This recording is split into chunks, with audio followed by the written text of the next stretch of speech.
എല്ലായിടവും തിരുവോണ സദ്യക്കുള്ള ഒരുക്കങ്ങളായി കാണും. എന്നാൽ ആറന്മുളയിലെ ചില കുടുംബങ്ങളിലെ തലമുതിർന്നവർ ജലപാനീയമില്ലാതെ ഉണ്ണാവൃതം അനുഷ്ഠിക്കുകയാണ്. എന്താണ് ഉണ്ണാവൃതമെന്നും അതിനു പിന്നിലെ വിശ്വാസം എന്താണെന്നും ഒന്ന് കണ്ടുവരാം.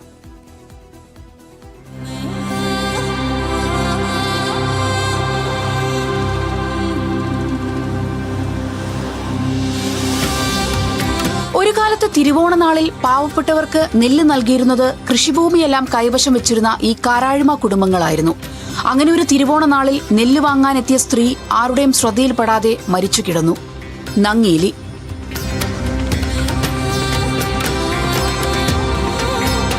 ഇതിനുശേഷം കുടുംബത്തിൽ വന്നു ചേർന്ന അനിഷ്ട സംഭവങ്ങളെല്ലാം നങ്ങേലിയുടെ മരണം കാരണമാണെന്ന് അവർ വിശ്വസിച്ചു. കുടുംബങ്ങളിലൊക്കെ ഒരു അനർത്ഥം ഉണ്ടായപ്പോഴും പ്രശ്നങ്ങളൊക്കെ നോക്കുകയൊക്കെ ചെയ്തപ്പോൾ പല കാര്യങ്ങൾ വളസജ്ജ നടത്താം, ആഴ്വഴികൾ നടത്താം, ഇങ്ങനെ അത് നടത്താം, അങ്ങനെയൊന്നും ശരിയാവില്ല. അവസാനം ആണ് ഈ ഉണ്ണാവൃതം.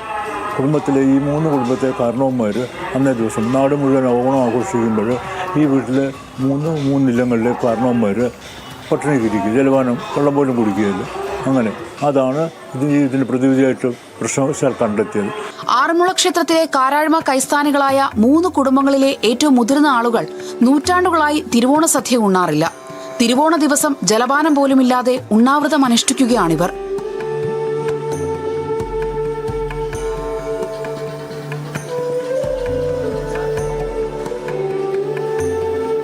ആറന്മുളയിലെ തെക്കേടത്ത്, കുത്തിയിടത്ത്, ചെറുകര ഇല്ലങ്ങളിലെ അംഗങ്ങൾ തിരുവോണനാളിൽ ആറന്മുള പാർത്ഥസാരഥി ക്ഷേത്രത്തിൽ അത്താഴപൂജ കഴിയും വരെ ജലപാനം കഴിക്കാറില്ല.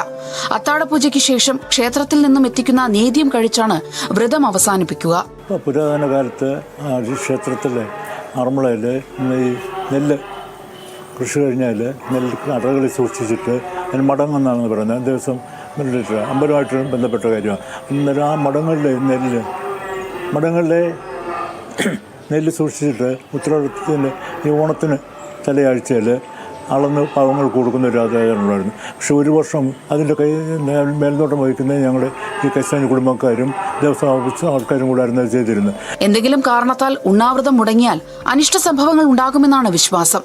കാലവും ആചാരങ്ങളും മാറിയെങ്കിലും ആറന്മുളയിലെ ഈ കുടുംബങ്ങൾ ഇപ്പോഴും ഉണ്ണാവൃതം മുടക്കാറില്ല.